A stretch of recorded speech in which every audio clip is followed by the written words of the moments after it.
오늘 읽었던 누가복음 4장 14절부터 30절의 말씀은 예수님께서 누가복음에서 어, 사람들을 대상으로 하여서 행하신 첫 번째 사역입니다.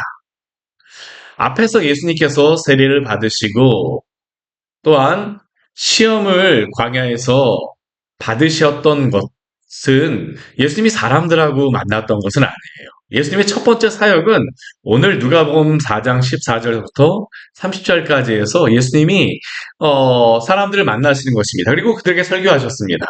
첫 번째 예수님께서 사역을 행하셨던 누가복음에서 사역을 행하시는 것을 보여주시는 그러한 말씀은 어디에서 일어나냐면 바로 예수님이 자라신 나사렛에서 이 일이 있었습니다. 그런데 참 이게 그렇습니다. 우리가 예수님을 믿는다라고 하는 게 어, 뭐 사람과의 관계에서도 그런 것 같아요. 오히려 가까이 있는 사람이 나를 잘 믿어주고 신뢰하고 의지할 것 같은데 오히려 그게 더 어렵습니다. 왜냐하면 너무 가깝고 잘 알다 보니까 사실 이 가까운 사람에게 복음을 전하는 것도 그래서 그게 어려운 건 아닙니까? 예수님 믿는다, 예수님 믿으세요라고 복음을 전하는 게 뭐 모르는 사람에게 전하는 것은 오히려 더 쉽습니다. 뭐 전도지도 주고 뭐 복음도 전하고 사역리를 읽어주면서 복음을 전하는 것은 오히려 더 쉬운데 가까이 있는 사람에게는 오히려 더 어렵습니다. 왜 그렇습니까? 잘 알기 때문이죠. 오늘 예수님께서 나사렛에 가셔서 예수님의 첫 번째 설교입니다. 예수님의 사역이기도 하지만 예수님의 첫 번째 설교입니다. 가까운 사람들에게. 근데 예수님에 대하여서 이 사람들이 잘 믿지는 못해요. 왜 그럴까요? 예수님을 아는 것을 제대로 잘 알지 못하였기 때문입니다. 잘 못하기 때문입니다. 예수님은 우리 앞에 말씀에 계속 우리 앞에 4장 우리 13절, 우리 14절 이전의 말씀을 보게 되면 예수님의 자신이 누구이신가를 계속적으로 알려주셨어요. 뭐 족보를 통하여서도 예수님이 나셨던 그러한 모습을 통하여서도 예수님이 인성과 신성을 가지고 오신 하나님의 유일하신 아들이심을 알려주셨었고 또한 족보를 통하여서도 요셉으로부터 시작하여서 하나님으로 끝남으로 말미암아 예수님께서 요셉의 아들 사람 인성을 지니셨지만 또한 하나님으로 끝남으로 예수님이 하나님의 아들이신 것을 증거하셨습니다. 세례의 그러한 사건에서는 무엇을 우리가 알 수 있습니까? 하나님께서 직접 하늘에서 너는 내 사랑하는 아들이라 내가 너를 기뻐하노라. 하나님이 직접 하나님의 아들이시라는 것을 말씀하여 주셨습니다. 증거하여 주셨습니다. 우리 또 앞에 시험에서도 마귀도 예수님에 대하여서 이렇게 하면 너가 하나님의 아들이거든. 이것은 의심하는 거라기보다는 마귀도 예수님이 하나님의 아들이라는 것을 인정합니다. 우리 누가복음의 말씀을 보게 되면 그리고 실제로 예수님께서는 그 모든 시험을 이기심으로 말미암아 예수님이 하나님의 아들이신 것을 증명하셨습니다. 결국 누가복음의 지금까지의 말씀은 예수님이 자신이 누구이신 것을 알려주셨어요. 그리고 그러한 것들 가운데에 오늘 이 예수님이 자라신 나사렛에 가십니다. 오늘 특별히 14절 말씀을 보게 되면 이렇게 시작하고 있어요. 예수께서 성령의 능력으로 갈릴리에 돌아가시니 그 소문이 사방에 퍼졌다. 시험을 받으시고 난 다음에 예수님은 이미 갈릴리에 가셔서 여러 가지 사역들을 행하셨습니다. 가르치시고 전파하시고 또한 고치시는 것들, 이적을 행하시는 것들을 행하셨습니다. 성령의 능력으로 그 모든 것들을 행하셨어요. 그래서 갈릴리에서 그렇게 예수님께서 행하신 그러한 일들을 통해서 예수님의 소문이 갈릴리 지역에 쭉 퍼졌습니다. 이 갈릴리라고 하는 그러한 지역은 갈릴리 호수를 이야기하기도 하지만 갈릴리 지역 하게 되면요. 여기 에브라임 산지가 끝나는 요 위쪽으로는 다 갈릴리 지역이라고 이야기를 합니다. 이스라엘 평야 위쪽으로 갈릴리 지역이라고 하는데 이 주변, 이 북쪽으로 다는 예수님의 소문이 완전히 다 퍼졌습니다. 왜 예수님이 갈릴리 가서 복음을 전하셨을까? 우리 마태복음 4장 15절과 16절 말씀에 보게 되면 이러한 말씀이 있습니다. 스불론 땅과 납달리 땅과 요단강 저편 해변길과 이방의 갈릴리요. 흑암에 앉은 백성이 큰 빛을 보았고 사망의 땅과 그늘에 앉은 자들에게 빛이 비추었도다. 이 갈릴리 지역이라고 하는 지역은 지금도 가서 보게 되면요. 참 살기 좋습니다. 갈릴리 호수에 가서 이 갈릴리 지역을 보잖아요. 마음이 되게 평화롭습니다.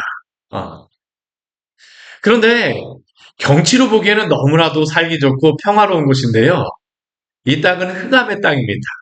사망의 땅입니다. 왜냐하면 농사도 잘 되고 사람이 살기에는 참 좋은 땅이지만 이곳은 해변길이 지나면서 전쟁터입니다. 전쟁이 날 때마다 항상 먼저 그 전쟁의 참화를 치르는 것이 바로 이 갈릴리 지역입니다. 수시로 다 일어납니다. 애굽 쪽에서 아프리카 쪽에서 이 메소포타미아 쪽으로 전쟁하러 올라가고요. 메소포타미아 저 위쪽에서 이 아프리카 쪽으로 애굽 쪽으로 다 전쟁하러 내려옵니다. 이 길이 되는 지역이 바로 이 갈릴리 지역입니다. 여기 같은 경우 그 시대 같은 경우에는 뭐 물자 같은 것들을 싸갖고 다니기보다는 이들이 가면서 점령하면서 그 물자를 얻습니다. 거기에 그러한 났던 지나가면서 얻을 수 있는 곡식이라던가 여러 가지 것들을 그들이 그냥 빼앗습니다. 갈릴리라는 지역이 어떡할까요? 사망의 땅일 수밖에 없어요. 예수님은 그곳에 빛이 되시기 위하여서, 생명이 되시기 위하여서, 소망이 되시기 위하여서 하셨습니다. 그리고 성령의 능력으로 자신의 그러한 자신을 드러내시며 복음을 선포하시고 가난한 자, 눈먼 자, 포로된 자들을 구원하여 주셨어요. 이 모든 소문이 사방에 퍼졌습니다. 우리 15절 말씀에 보게 되면 예수님의 그 사역 가운데에 그 소문이 퍼지게 된 그 사역 가운데 가장 중요한 것은 무엇이라고 할 수 있냐면 그래도 말씀 사역이었습니다. 복음을 전하심으로였습니다. 우리 15절 말씀에 보면 이렇게 기록되어 있으시잖아요. 친히 그 여러 회당에서 가르치심에 무사람에게 칭송을 받으시더라. 예수님이 하나님의 말씀을 회당에 가서 가르치시게 되면 이 갈릴리 지역 회당을 길이 다니시면서 가르치시게 되면 많은 사람들이 예수님의 말씀을 듣고 은혜를 받는 것입니다. 예수님께 돌아와요. 그 복음을 예수님을 믿게 되어집니다. 칭송을 받으셨습니다. 그리고 그러한 가운데에 자라신 곳 나사렛에 가셨어요. 예수님이 그리고 또 안식일에 회당에 또한 들어가셨습니다. 우리 16절 말씀에 보게 되면 안식일에 늘 하시던 대로 예수님이 안식일에 그 회당에 가셔서 예배를 드리시는 것들을 항상 하셨다라는 겁니다. 예수님도 이렇게 하셨다라는 거예요. 안식일에 늘 하시던 대로 회당에 가셨습니다. 그리고 무엇을 하시냐면 성경을 읽으셨습니다. 어떠한 성경을 읽으셨냐면 선지자 이사야의 글을 읽었다라고 기록하고 있죠. 이 시대 이 회당의 그러한 예배 시간은 어떻게 이루어졌었냐 하면 사람들이 이 회당에 와서 이 성경을 읽습니다. 그리고 성경을 읽은 다음에 그 성경을 읽고 난 다음에 이 성경을 읽을 때에도 그냥 성경을 읽는 게 아니라 모세오경을 읽고요. 선지서의 말씀을 읽습니다. 지금도 이스라엘 회당에 가보게 되면 그들이 성경을 읽는 것을 항상 합니다. 이스라엘의 예배를 보게 되면 성경을 읽는 것을 꽤 오랜 시간 동안 읽어요. 그 성경을 읽은 다음에 그 다음에 무엇을 하냐면 성경을 읽을 때는 이렇게 서서 성경을 읽지만 설교를 할 때는 어떻게 하냐면 앉아서 설교를 합니다. 오늘 말씀해 보게 되면 바로 그것이 나온 겁니다. 17절 말씀에 보게 되면 예수님이 선지자 이사야의 글을 찾아서 읽으셨어요. 그리고 기록된 데를 찾아서 읽으시니 어떤 말씀이 있습니까? 우리 4장 18절과 우리 19절의 말씀, 우리 이사야서 우리 말씀을 찾아서 읽는 그러한 건데요. 주의 성령이 내게 임하셨으니 이는 가난한 자에게 복음을 전하게 하시려고 내게 기름을 부으시고 나를 보내사 포로된 자에게 자유를, 눈먼 자에게 다시 보게 함을 전파하며 눌린 자를 자유롭게 하고 주의 은혜를 전파하게 하려 하심이라. 예수님이 이렇게 이 이사야서의 말씀을 찾아서 읽으셨습니다. 그리고 그 다음엔 어떻게 하냐면 우리 20절 말씀을 보게 되면 책을 덮고 그 맡은 자에게 주시고 앉히셨습니다. 그리고 그 다음 사람들의 반응이 무엇입니까? 회당에 있던 자들이 다 주목하여서 예수님을 보기 시작합니다. 이것은 어떠한 거냐면 제가 방금 전에 말씀드린 것과 같이 오늘 예수님이 안식일에 예배드린 것은 그 시대의 안식일에 사람들이 모여서 회당에서 예배드렸던 것과 같이 동일한 모습으로 예배를 드렸다라는 겁니다. 예수님께서 서서 성경을 읽으시고 그리고 앉으셨어요. 왜 앉으셨을까요? 하나님의 말씀을 설교하시기 위해서, 선포하시기 위해서 앉으셨죠. 설교는 그때에 앉아서 행하였습니다. 그러니까 그 회당에 있던 모든 사람들이 예수님을 주목하기 시작합니다. 주목하기 시작해요. 야, 오늘 예수님이 무슨 말씀을 하실까? 근데 이 사람들의 반응은 어떠한 반응일까요? 기다리는 그러한 반응이기는 하지만 이들의 마음속에는 어떠한 생각이 있겠습니까? 예수님을 너무나도 잘 아는 사람들입니다. 기대도 하지만 예수님에 대하여서 그들이 기대하는 것은 하나님의 아들로서 예수님의 말씀을 기대한다기보다는 무엇으로서 기대하였을까요? 잘 알았던 사람. 요셉의 아들, 마리아의 아들, 누구누구 형, 예수가 왔네. 야, 나사렛에 가서 유명해졌다라고 하던데. 여러 가지 이적을 행했다는데 무슨 이야기를 할까? 근데 오늘 예수님께서 첫 번째 하시는 말씀이 무엇인지 아십니까? 오늘 21절 말씀에 보게 되면 그들에게 첫 번째 하셨던 말씀이 바로 이 말씀이에요. 이 글이 오늘 너희 귀에 응하였느니라. 이 글이 오늘 너희 귀에 응하였느니라. 여기에서 중요한 한 단어가 있습니다. 무엇입니까?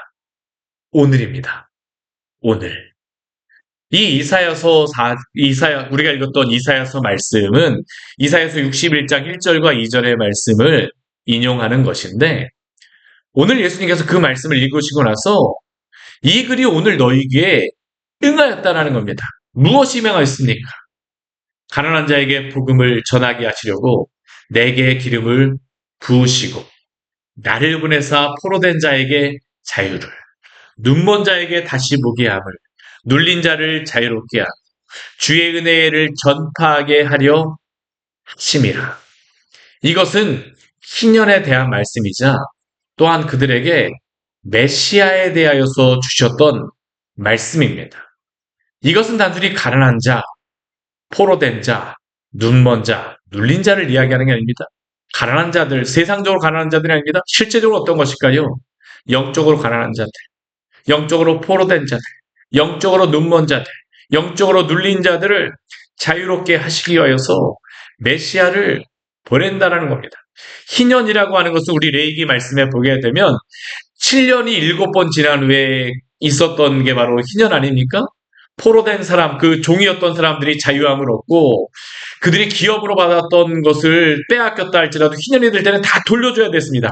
자유의 해입니다. 그게 바로 주의 은혜의 해, 희년을 나타내는 것이죠. 근데 참된 희년은 누구를 통하여 옵니까?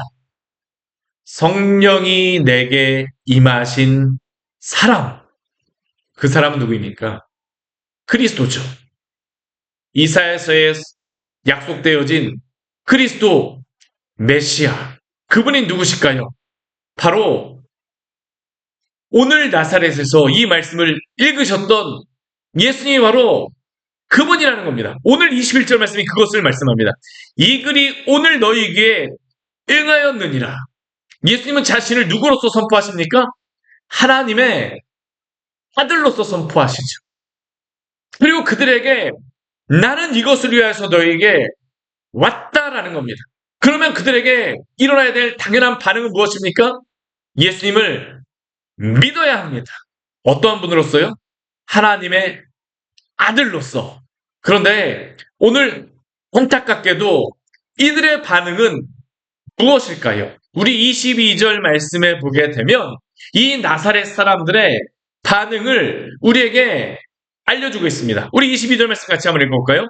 그들이 다 그를 증언하고 그 입으로 나오는 바 은혜로운 말을 놀랍게 여겨 이르되 이 사람이 요셉의 아들이 아니냐. 예수님은 이 말이 너희에게 응하였고 성취되었고 내가 바로 하나님의 아들로 메시아로 그리스도로 너희에게 왔다라고 이야기합니다. 이들의 반응은 은혜롭게 여깁니다. 은혜를 받았습니다. 우와, 은혜를 받았습니다. 놀랍게도 여겼습니다. 이야, 근데 그들은 예수님을 누구로 믿었을까요?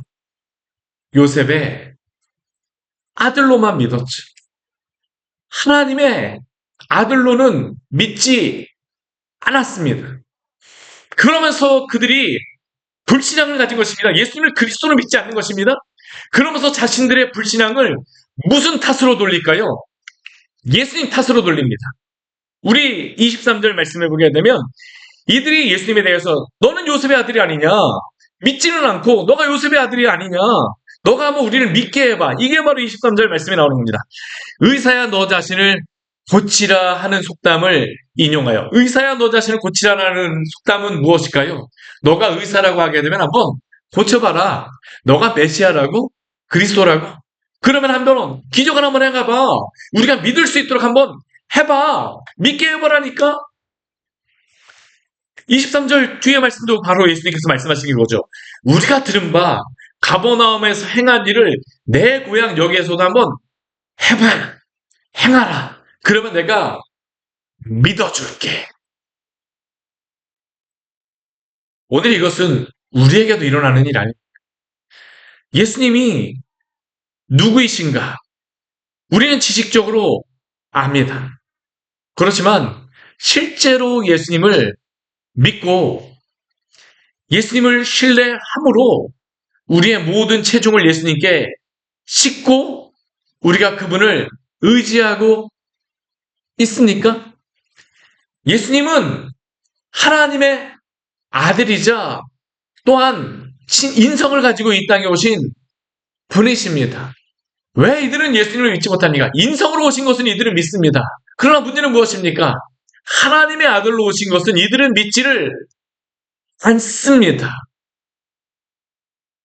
오늘날에도 그래요. 인성만 가지고 예수님을 믿는다라고 하는 사람들, 오늘날의 이 시대의 사람들은 무엇이냐면 예수님을 믿는다라고 하지만 그들이 구원을 받는 방법은 예수님의 인성만을 인정하는 사람들은 이렇게 얘기합니다. 예수님이 행하신 그 일을 나도 동일하게 하면, 나도 착하게 예수님이 행하셨던 것처럼 의롭게 사셨던 것처럼 나도 의롭게 살면 구원받을 줄 믿습니다. 그들은 예수님을 믿음으로 말미암아 그 죄의 값을 다 담당하셨다는 것을 믿지 않는 것입니다. 오늘날에도 동일하게 일어나는 겁니다. 나사렛에서 일어났던 것이죠. 신성으로 하나님의 아들로 오신 것을 믿지 않습니다. 근데 이들을 향하여서 예수님께서는 이적을 행하시진 않아요. 대신 무엇을 말씀하십니까? 오늘 그들의 불신앙에 대하여서 예수님께서 말씀하시죠. 24절 말씀하기에는 선지자가 고향에서 환영을 받는 자가 없느니라. 그들이 예수님에 대해서 잘 안다라고 하지만 예수님이 하나님의 아들로 오신 것은 믿질 않습니다. 그냥 동네에서 자라났던 그냥 요셉의 아들, 형, 오빠. 선지자로서 하나님의 아들로서는 믿지는 않습니다. 근데 그가 이야기하는 것은 무엇일까요? 믿는 자가 구원을 받습니다. 오늘 25절 우리 이후에 나오는 말씀은 동일한 말씀을 이야기하는 겁니다. 엘리야 시대 3년 6개월간 비가 오지 않았습니다. 근데 그 큰 흉년이 들었을 때에 오직 누구만이 구원을 받나요? 누구만이 엘리야에게 도움을 받습니까? 시돈 땅에 있는 사렙다 한 과부뿐입니다. 이 사람만이 엘리야를 선지자로서 인정하였다라는 거죠. 또한 27절 말씀에 보게 되면 선지자 엘리사 때에 많은 나병 환자가 이스라엘 땅에 있었습니다. 근데 그 이스라엘 땅에 있던 나병 환자는 한 사람도 고침을 받지 않습니다. 오직 누구만 깨끗하게 함을 받습니까? 수리아 사람 나만뿐입니다. 이것은 이 나사렛 사람들에게 굉장한 수치죠. 나사렛 사람들이 아니라 이방인들이 구원을 받았음을 말하였다는 것은 이들에게는 도대체 저 사람이 무엇을 말하는 것이냐라는 것, 더 싫어하는 이야기입니다. 근데 오늘 예수님께서 하시는 것은 무엇일까요? 믿으라입니다. 믿으라. 오직 믿는 사람만이 나사렛 사람이어서 구원을 받는 것이 아니라 예수님의 친척이어서 구원을 받는 것이 아니라 오직 예수님을 하나님의 아들로 믿는 자만이 구원을 받는다라고 예수님께서는 말씀하십니다. 오늘도 이 말씀은 진리인 줄 믿습니다. 오늘 이 말씀이 우리의 귀에 응하였습니다. 예수님을 하나님의 아들로 믿으십시오. 인성과 신성을 지니고 이 땅에 오신 하나님의 아들로 믿으십시오. 그분만이 우리의 유일한 구원자이십니다. 같이 기도하도록 하겠습니다. 하나님 아버지, 오늘 말씀을 통하여서 우리에게 귀한 은혜를 주니 감사를 드립니다. 예수님께서 자라신 나사렛에 가서 구약의 말씀을 읽으시고 전하셨는데 믿진 않습니다. 예수님을 요셉의 아들로는 믿지만 하나님의 아들로는 믿지 않습니다. 오늘도 우리가 하나님의 말씀을 너무나도 잘 알기 때문에 우리가 하나님의 말씀을 믿지 않는 경우가 얼마나 많습니까? 지식적으로는 알지 모르지만 우리의 모든 감정과 의지를 다하여서 우리 주님의 말씀을 믿고 우리 주 예수 그리스도를 믿고 우리의 무게를 예수님께 싣고 온전히 믿지를 못하는 우리의 불신앙을 당신 앞에 고백합니다. 오 주여, 우리의 믿음 없음을 용서하여 주시옵소서. 이 시대 온전히 예수님 앞에 하나님의 아들이심을 믿고 주 앞에 돌아오는 일들이 있게 하여 주시옵소서. 눈먼 자, 포로된 자, 억눌린 자를 구원하시기 위하여서 이 땅에 오신 예수 그리스도, 우리가 눈멀고 하나님 아버지 억눌린 자들입니다. 우리의 눈을 열어주시고 죄의 자유가 된 우리의 그러한 모든 상황을 허물과제로 주고 있는 당신의 하나님 아버지 많은 이 세상에 속한 그러한 사람들을 주님 구원하여 주셔서 주 앞에 돌아오는 일 있게 하여 주시옵소서. 당신만이 유일한 하나님의 아들이시오 그리스도이십니다. 예수님 이름으로 기도드립니다. 아멘. 오늘 말씀 같이 기억하시면서 기도하며 나가도록 하겠습니다.